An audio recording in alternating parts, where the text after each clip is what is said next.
What's going on, everybody? Welcome back to the Chuck Taylor Show. Today, we take a look at what's going on with UCLA football.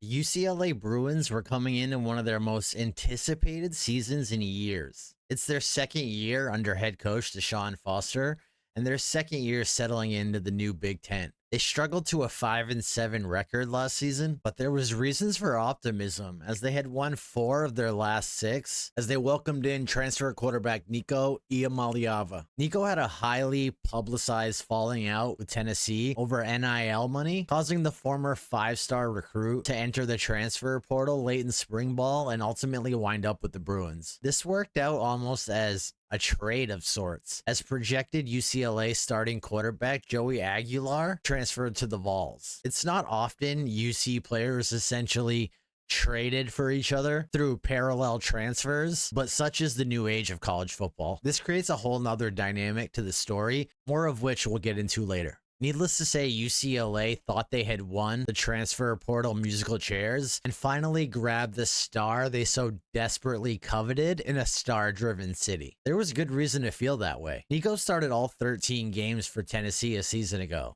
leading them to the college football playoff while also throwing for 2,600 yards and 19 touchdowns. He'd run for 358 more and 3 scores. He did all that as a redshirt freshman playing in the SEC. The Bruins as a whole brought in a ton of transfers, basically rebuilding their entire defense and their whole offensive line. Add in new offensive coordinator Tino Sansari from Indiana, and you can see why this team was picked by a few to be a sleeper in the Big Ten. However, when you have that much roster turnover, there's a high probability of struggling out of the gate. Those teams need a certain amount of time to build the chemistry, the unity, and just to try to gel together as a unit. Boy, has UCLA felt that early. They got absolutely devoured in their season opener against former conference rival Utah, 43-10. UCLA barely mustered up 200 yards of offense while going 2 for 11 on third down, losing the turnover battle, and getting booed off their home field. Their very first drive of the season ended on a failed pass attempt on 4th and 1. This sent a clear message to me that Coach Foster did not have confidence in his rebuilt offensive line on the very first drive of the very first game. His rebuilt defense looked equally questionable, as Utah just played grown man football. They just overpowered them, moved the ball at will, and racked up 440 yards of total offense. Although the game got really ugly late, I think there's a certain amount of grace that can be given by the fans for a poor performance in your season opener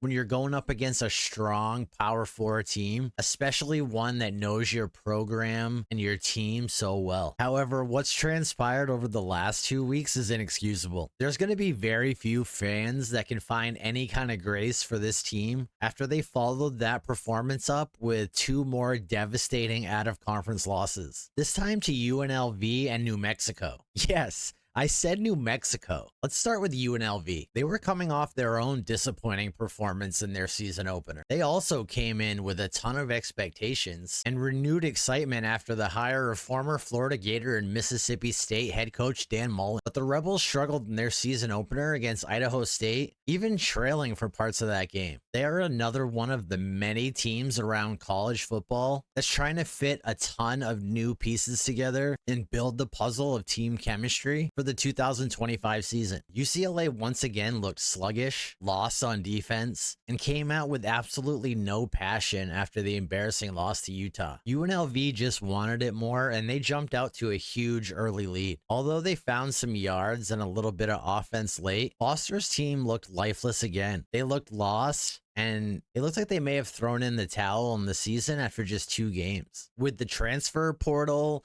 NIL, and so much roster turnover these days, these guys don't have the same passion for their schools and for winning some of these games between the lines. Sometimes there's a good reason that these guys were in the transfer portal in the first place. You have to be able to, as a coaching staff, decipher if it was poor attitude, a massive ego, or maybe it just truly wasn't the right fit. You have to then take all these different parts and you have to try to mold them together just right and quickly. And the way you galvanize a group and bring them together in the face of adversity. UCLA also started last year poorly, going 1-5 and struggling big time before they ultimately came together and turned it around. They won 4 out of their last 6. Surely fans were hoping that Coach Foster could tap into whatever magic that he found last season and bring this team together this week when they welcome New Mexico to the Rose Bowl. Well, the Lobos came into the Rose Bowl and they kicked the Bruins while they were down. New Mexico just upset UCLA 35-10. UCLA once again found themselves down multiple scores before they could even light up the scoreboard. The defensive side of the ball was a bit of a mess again. The offensive side gets its own share of the blame, as they've been held to 10 points in 2 out of the first 3 games. But it's really hard to hold their feet to the fire when this team is starting out in such a massive hole. It's pretty much been a consistent team-wide disappointment, as they were once again poor on third down, they substantially lost the time of possession, and they gave up 450 yards on defense. In fact, it's pretty much been the same exact blueprint and story for the Bruins for 3 weeks, which leads to the question, what is wrong with UCLA? Head coach Foster chose to retain defensive coordinator Ikeka Malo after last season, which has probably proven to be a mistake. The Bruins only returned 3 defensive starters and overhauled almost the entire unit. It may have also been a good time to bring in a new voice like they did on the offensive side of the ball. It didn't happen in the offseason, but I would be shocked if they haven't made a change by the time I post this video. The Bruins have given up 36 points per game and rank near the bottom of the FBS in almost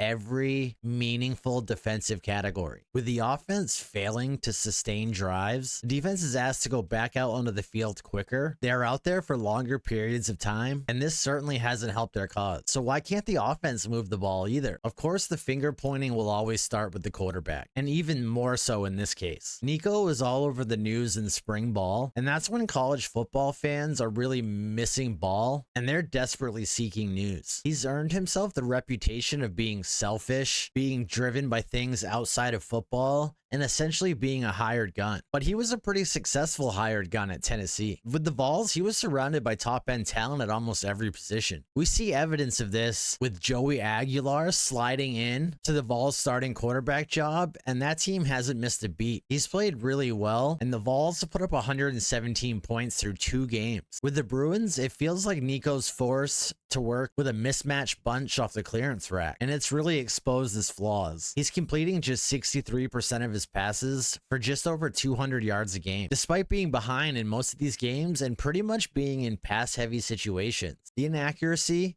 along with the inability to run the football, has led to a ton of punts and not enough time possessing the ball. They aren't really turning it over excessively either, just once per game, but they rush for just 120 yards per game while giving up almost 250 yards on the ground to their opponents. That is a massive disparity that'll just grind you into the ground over the course of a Big Ten schedule. A schedule that still includes Penn State, Indiana, Nebraska, Ohio State, and USC. Deshaun Foster could be challenging Billy Napier for the hottest seat in America. But you have to wonder, what's the bigger problem beyond coaching? They have had losing seasons in 12 of the last 24 years. They haven't had sustained success since the 1980s. They've never been ranked higher than 12 in the college football playoff rankings and have only been to 2 bowl games in the last 7 seasons. The Bruins have tried more prolific coaches, luring Jim Mora and Chip Kelly back to college after stints in the NFL. They've tried proven coaches with sustained college success like Rick Neuheisel. This time they went for fresh blood, somebody from within the program, a former player in Deshaun Foster. None of these models have led to the kind of emergence that they had hoped for. Why is that? Shouldn't UCLA be a sleeping giant? Shouldn't they be a juggernaut on the college football landscape? They're in the Big Ten now. They got that Big Ten money. They rub elbows with the big boys like Ohio State, Oregon, Michigan, Penn State. They're in Los Angeles, the city of stars. They play at the Rose Bowl, the mecca of college football. What gives? How come they can't attract the top-end talent needed for sustained success? Is it entirely based on academic standards? Is their acceptance policy the thing that hinders them from being competitive? It doesn't seem to hinder the basketball program. It doesn't seem to hinder the other sports within the athletic department. This is a legitimate question Because I've always wondered why places like UCLA, Cal, and Arizona can struggle when you think they would be a premier destination for young people. What is the problem with UCLA, both now and big picture? What is the corrective measures you would take right now in this very moment to fix the team now? But also, what would you do long term to change the trajectory of this program in the future? I'm really curious what UCLA fans have to say, because I'm just a college football fan on the outside looking in, wondering what the heck is going on. Although they've never been a true power, you expect more than this, especially with the expectations that were coming into this season. I want you to let me know in the comments. If you like the content, please subscribe to the channel. We're just starting out and looking to grow. And as always, thanks for watching, and we'll see you on the next one. Fight, fight, fight, Bruins. Or, do your best.